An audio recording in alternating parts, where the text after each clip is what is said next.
आप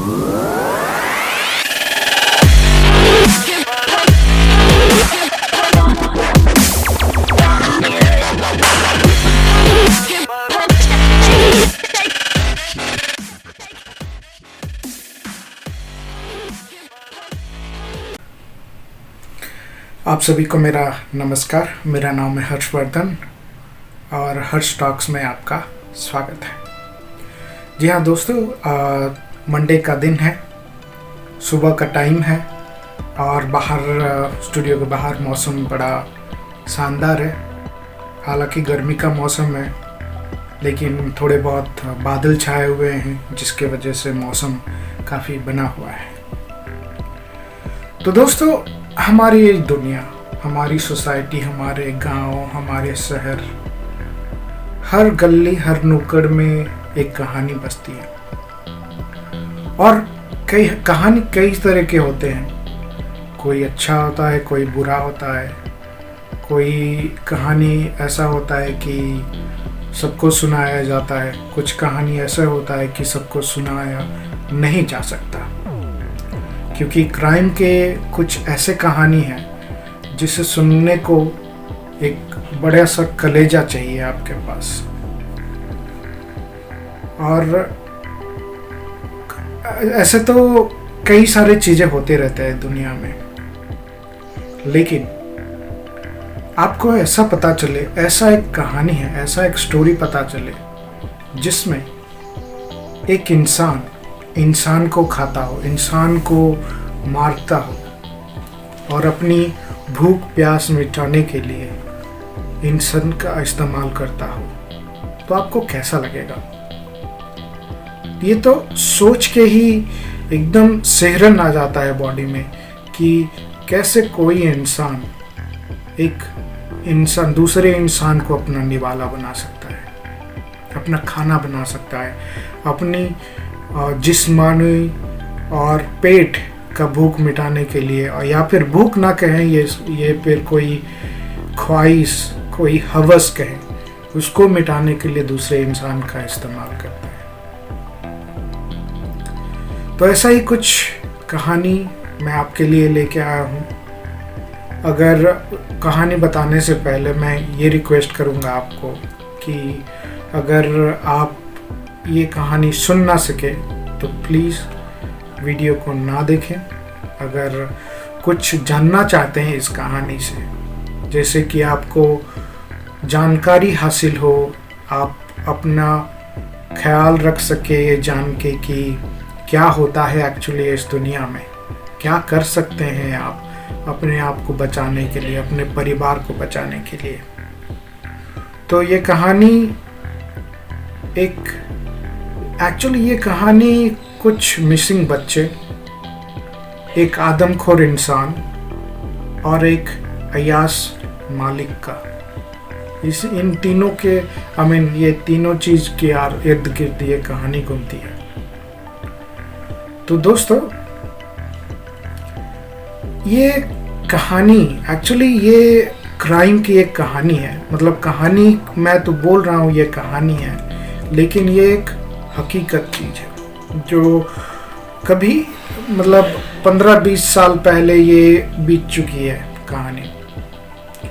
तो ये कहानी जानने से पहले यही गुजारिश करूँगा, अगर आप ऐसे चीज़ों को सुन ना पाएँ जो कि सेक्सुअल रिलेटेड होता है या फिर क्राइम रिलेटेड होता है, प्लीज़ ये वीडियो ना देखें। अगर कुछ जानना चाहते हैं कि क्या होता है क्या नहीं होता है, तो आप अपने आप का ख्याल रख सके। जैसे मैंने बोला कि वो एक कहते हैं कि prevention is better than cure. तो कोई चीज़ होने से पहले उसके बारे में जानकारी रखना बहुत ज़रूरी है। पता नहीं कब क्या हो सकता है, अभी प्रेजेंटली आपका कुछ कहानी है, दूसरे वक्त और कहानी क्या हो सकती है। तो ये चीज़ें सब जानने वाली चीज़ें हैं, जो जान के अपने आप को संभाल के रखने वाली चीज़ें हैं। तो इसीलिए ये कहानी बताना आपको बहुत ज़रूरी था। तो ये कहानी कम से कम 15-20 साल की होगी, पुरानी होगी। हालांकि ये क्राइम की कहानी है जो एक हकीकत है, तो मैं कोशिश करूँगा कि ओरिजिनल नाम जो है यहाँ पे मैं उनका इस्तेमाल ना करूँ, क्योंकि यूट्यूब के गाइडलाइंस बहुत सारे रेस्ट्रिक्शन होते हैं, क्राइम का सीन होता है, तो मैं नहीं चाहता कि कोई प्रॉब्लम हो, इसीलिए मैं ओरिजिनल नाम इस्तेमाल नहीं करूँगा। अगर ये भी बताता चलूँ, अगर ये कहानी किसी व्यक्ति, कोई ऑब्जेक्ट या फिर कोई और कहानी से मिलता जुलता हो तो ये प्लीज़ उसको इग्नोर करें और ये कहानी बस एक इन्फॉर्मेशन के रूप में लें। और अगर उसको सुन के आपको कोई क्षति पहुंचे तो मैं इसके लिए पहले से ही माफ़ी मांग लेता हूँ। तो चलिए दोस्तों, कहानी पे बढ़ते हैं। जैसे मैंने कहा, ये कहानी 3 चूजों के इर्द गिर्द घूमती रहती है, 15-20 साल पुरानी है, और जिसमें कुछ मिसिंग बच्चे, एक आदमखोर मतलब इंसान का मांस खाता और एक इंसान और एक एयाज मालिक। तो ये कहानी है दिल्ली की। आपको अगर याद होगा 2005-06 में एक स्टोरी आया था, बड़े ही दिल दहला देने वाली स्टोरी, कि एक इंसान का मांस खाता है एंड ऑल। तो स्टोरी उसी टाइम का है। दिल्ली का एक जगह है, एक जिसको बोलते हैं गांव है एक्चुअली, ये जिसका नाम है निठारी। निठारी गांव एक जगह है, मतलब तभी डेवलपमेंट में आता हुआ, दिल्ली के करीब डेवलपमेंट में आता हुआ जगह है, सेक्टर 31। तो मतलब जगह ऐसा है कि एक तरफ पॉश एरिया है, मतलब अमीरों का घर, बंगला एक्सेट्रा, और दूसरे तरफ है गरीब लोगों, पुअर लोगों का मतलब बस्ती। तो दिसंबर 2005 में एक निठारी जो पुलिस स्टेशन है, निठारी पुलिस स्टेशन में एक केस दर्ज होता है। एक लड़की का पापा आके अपने लड़की का, जो लड़की करीबन एज्ड होगी 15 से 20 साल की होगी, 15-18 साल की होगी, वो आके पुलिस स्टेशन में एक केस दर्ज करवाता है। केस दर्ज ये होता है कि उसकी बेटी मिसिंग है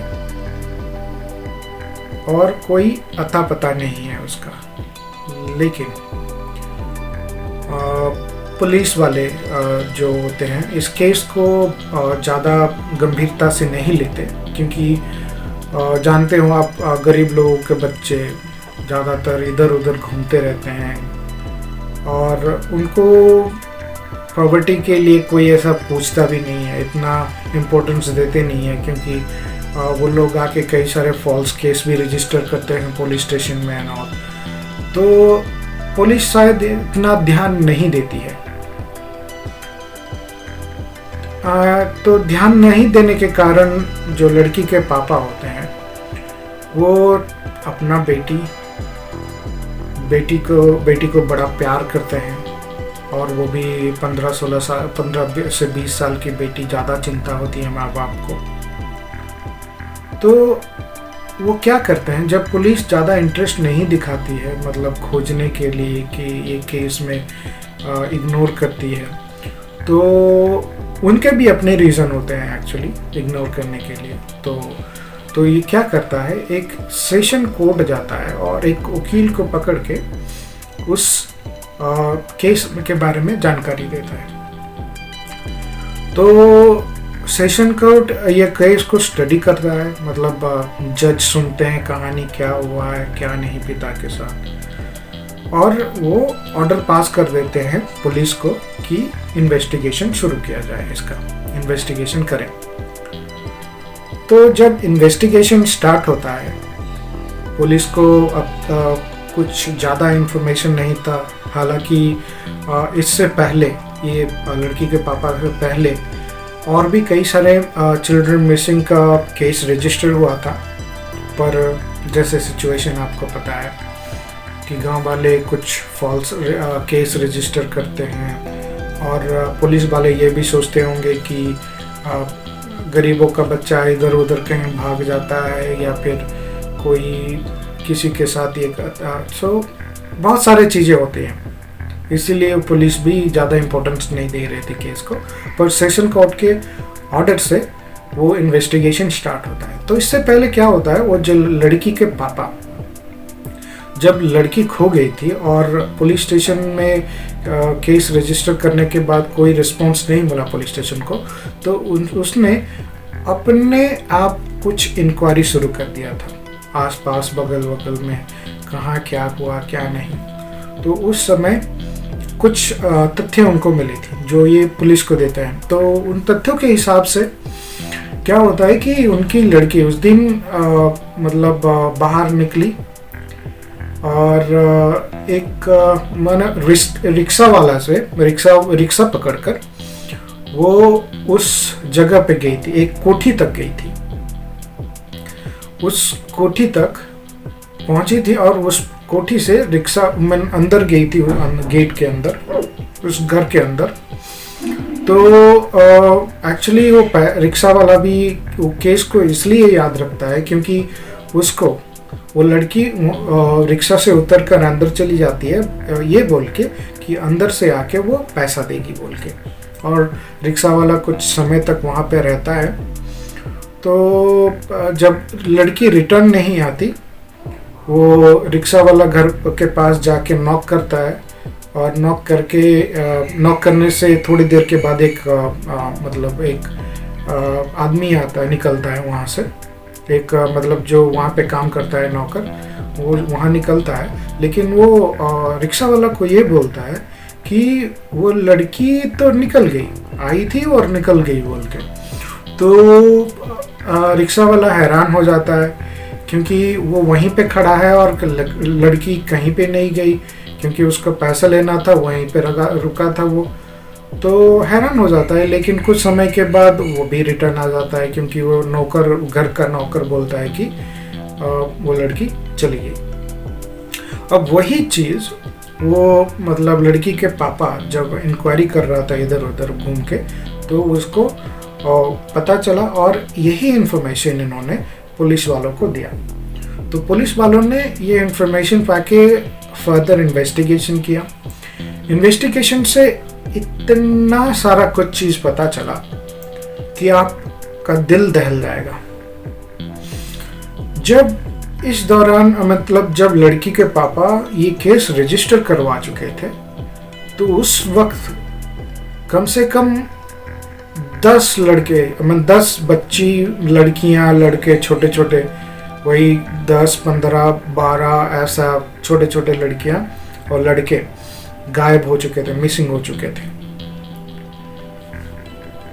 तो पता चला जब उनको ये और भी कुछ जैसे दूसरे मतलब माँ बाप, दूसरे पेरेंट्स अपने बच्चे जब मिसिंग हो जाते हैं, ये केस सुन के और भी बहुत घबरा गए, क्योंकि 1-2 साल मतलब कम से कम 1 साल तक, 6 महीना 1 साल तक ऐसा कुछ मिसिंग केस था।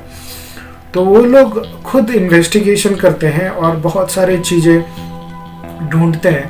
तो कहा जाता है कि वो जो कोठी थी उसके पीछे एक टैंक था और एक कैनाल सा था शायद। सो वहाँ पे देखते हैं, ढूंढने लगते हैं, क्योंकि अजीब अजीब सी बू भी आती है, दुर्गंध आती है और तो वहाँ पे वो लोग इन्वेस्टिगेशन करते करते कुछ इंसान के बॉडी पार्ट मिले, जैसे किसी का हाथ मिलना, किसी का पैर मिलना, ऐसा कुछ मतलब उन लोगों को मिला। तो उन्होंने पुलिस को भी ये इन्फॉर्मेशन दिया। तो पुलिस आके पूरा इन्वेस्टिगेशन की और जो मालिक था उस कोठी का, उसको और जहाँ जो वो नौकर था, वो दोनों को इन्वेस्टिगेशन मतलब पकड़ती है पुलिस और ये लेके जाती है थाने। पर ये बता दूं कि वो जो बंगले का मालिक था वो एकदम बहुत ही अमीर आदमी, करोड़पति आदमी। तो क्या होता है कि वो जो लड़की के पापा पहले वो सेशन कोर्ट जाकर केस किए थे, उस केस को दबाने के लिए बहुत सारे कोशिश करते हैं, लेकिन केस बहुत पेचीदा था, बहुत बच्चों का मिसिंग केस था, इसीलिए कोर्ट बहुत सख्ती से पुलिस वालों को बोलता है कि आप ये प्रॉपर इन्वेस्टिगेशन करें। तो इन्वेस्टिगेशन होता है। और एक और भी चीज़ है, जब ये केस मिसिंग केस हो रहा था, तो पुलिस इसलिए भी शायद इग्नोर कर रही थी क्योंकि वो बंगले का मालिक जो है बहुत ही अमीर, अच्छा नाम है, बड़ा बिजनेसमैन है, तो इसीलिए उनको भी शक नहीं कर रहा था। और पुलिस वालों से शायद उनकी अच्छी खासी जान पहचान थी, तो इसीलिए उनको मतलब इतना डाउट नहीं कर रही थी पुलिस। लेकिन जब कोर्ट के तरफ से बहुत सख्ती से ये ऑर्डर आया, कोर्ट के तरफ से ऑर्डर आया कि इन्वेस्टिगेशन शुरू करें, तो पुलिस हेवी से इन्वॉल्व होती है इसमें। तो इन्वेस्टिगेशन के करने से वो कोठी के बाहर, मतलब साइड में एक जो कैनाल है, क्या वो टैंक था, उसमें से बहुत सारे मतलब वो जो बैगेज में जिसमें कचरा फेंकते हैं लोग, काले काले बैग में बहुत सारे बॉडी पार्ट रिकवर होती है, वो भी इंसानी बॉडी, बच्चों की बॉडी, जिसमें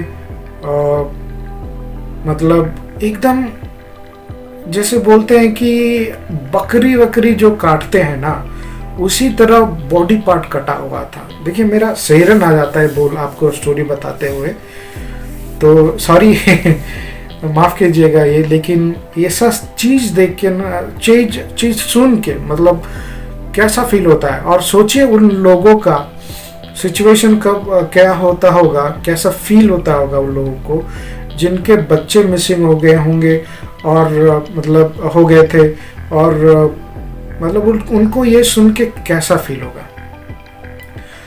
तो ये सब जब इन लोगों को मतलब पुलिस तो दोनों को कैप्चर कर लेती है, बंगले का मालिक और नौकर को और रखती है। इसी दौरान और इन्वेस्टिगेशन करती है और सब बॉडी पार्ट जो फेंके गए थे नाले में वो सब रिकवर करती है और इन्वेस्टिगेशन करती है कि इन लोग को जान पहचान करती है कि क्या हुआ था क्या नहीं। तो पहले तो ये नौकर बड़ा ही ढीठ था नौकर, क्योंकि मतलब अपने मुकरता तो कुछ बताता नहीं था, लेकिन पुलिस भी गेम खेलती है और बोलती है कि देख भाई तुम्हारा मालिक जो है वो अपना बयान दे चुका है कि उसने कुछ नहीं किया, तुम अकेला फंस जाएगा एक्सेट्रा एक्सेट्रा, बहुत सारे प्लान मतलब बात करके बताती है। तो नौकर बाद में अपना मतलब कन्फेशन कर लेता है, बता देता है कि हाँ मैंने ये किया था। तो उसके हिसाब से, नौकर के हिसाब से वो ये सब करता था अपने मालिक के लिए, क्योंकि मालिक एक पैसा वाला आदमी, लेकिन परिवार से बनती नहीं थी, बीवी बच्चे सब अलग, अकेला रहता था यहाँ पे इस बंगले में। तो और बोलते हैं ना जिस्मानी नीड और बहुत सारे चीज़ें होती हैं, तो अय्यास आदमी था, तो वो सब चीज़ें लड़की लाना ये एक्सेट्रा एक्सेट्रा बहुत कुछ चीज़ करवाता था नौकर से। तो नौकर उसका हैबिचुअल हो गया। तो क्या किया, जब मतलब वो कन्विंस करता था बच्चे लोगों को, जब कोई मिलता नहीं था अगल बगल में कोई बच्चा, गरीब के बच्चे हमेशा इधर उधर घूमते रहते हैं, आपको पता ही है, रोड में रहते हैं एक्सेट्रा। तो ये क्या करता था, वो बच्चे लोगों को प्रलोभन, मतलब लोग दिखाता है, कोई चॉकलेट दे देना, कुछ थोड़ा सा पैसा दे देना एक्सेट्रा एक्सेट्रा, और मौका देख के उन लोग को बुला लेता था उस कोठी में। और उसका मालिक वो बच्चे लोगों के साथ जो करना, मतलब हमेशा एक एक बच्चा, कभी दो बच्चा ऐसा आता था। तो उसका मालिक जो करना है बच्चे लोगों के साथ करता था, जैसे मतलब ये सच है या नहीं, ये कम्प्लीटली अननोन था तभी, क्योंकि जब केस बनी उस बंगले के मालिक को डायरेक्टली इस केस में इन्वॉल्व हुआ नहीं पाया जाता है। जब इवन सीबीआई इंक्वायरी करती है, पुलिस इंक्वायरी करती है, पूछताछ करती है, तो डायरेक्ट इन्वॉल्वमेंट होगा, इसका कोई मतलब नहीं मिला प्रमाण, मतलब इतना इन्फॉर्मेशन नहीं मिला कि उसका मालिक डायरेक्टली इन्वॉल्व होगा। लेकिन ये नौकर डायरेक्टली इन्वॉल्व था इस केसेस में, तो उसके हिसाब से वो मालिक के लिए ये सब जुगाड़ करता था। मालिक बच्चे लोगों के साथ अपना जिस्मानी रिलेशन करता था। उसके बाद उसको डर होता, मतलब पहले तो ये जब स्टार्ट हुआ 2000 मतलब जनवरी में 2005 जनवरी के हिसाब से जब पहला केस हुआ शायद, तो वो शायद डर के किया था नौकर, क्योंकि वो बच्चा ले आया, ये हो गया, फिर बच्चा बाहर जाएगा सबको बताएगा, इसलिए वो क्या करता है, वो बाथरूम में लेके जाता है और मतलब जैसे कोई मुर्गे बकरी को काटते हैं जैसा, उस तरह बच्चों को मतलब बॉडी को काट देता है, मार देता है, काट देता है, और उस बॉडी के पार्ट को लाके ये तो मतलब इतना हैनिबल हो गया था, जिस मतलब ये सोचता है कि इसको खाया जाए। तो जाता है वो मतलब बॉडी पार्ट्स को लेके जाता है, करीबन एकदम मसाला पसाला सब डाल के जैसे मीट बनाते हैं उसको बनाता है, फिर खाता है। बहुत सारे ऐसा वो एक्सप्लेन मतलब बताता है पुलिस को, अपना जुर्म कबूल करते हुए ऐसा स्टोरी बताता है। तो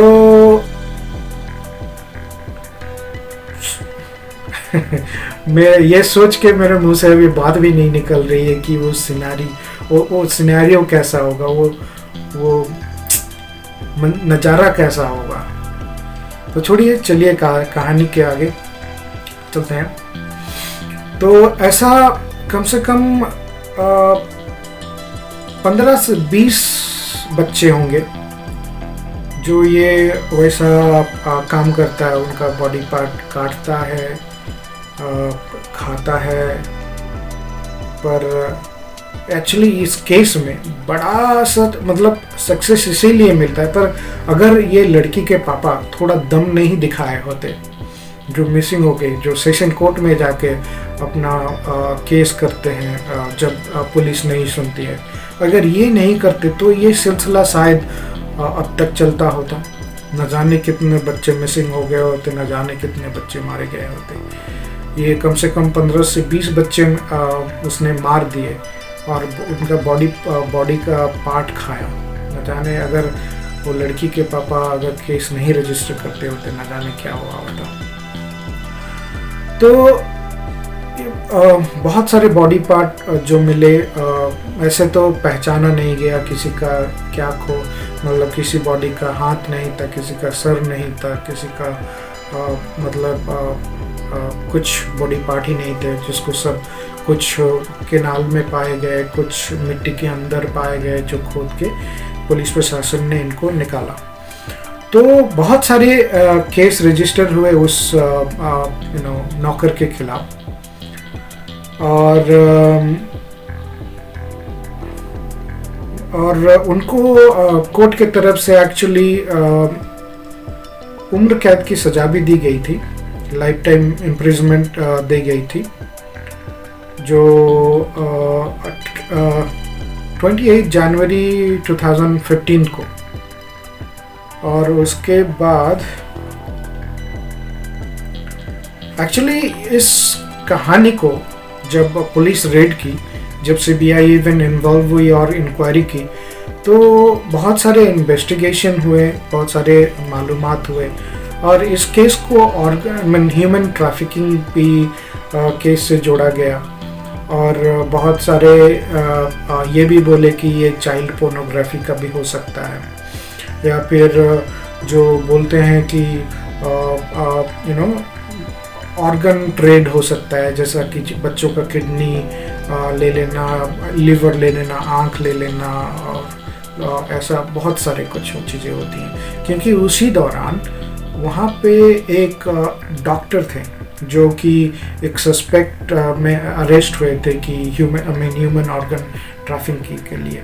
सो इस कहानी का लिंक बहुत सारे चीज़ों के द्वारा हुआ, लेकिन कहानी एंड पॉइंट ये है दोस्तों कि एक खूंखार सा आदमी और उतना कलेजा रखता है कि दूसरे आदमी का बॉडी पार्ट वो खाए। सो कोर्ट में इसका फैसला हुआ और उसको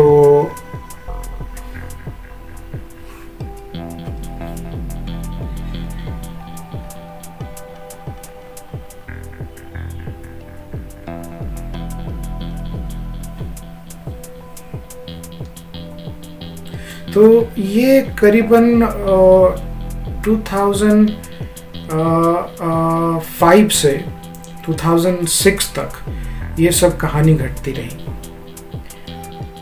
और लाइफ टाइम इम्प्रिजनमेंट, जैसे मैंने बताया, लाइफ टाइम इम्प्रिजनमेंट में इस नौकर को दिया गया 2015 में।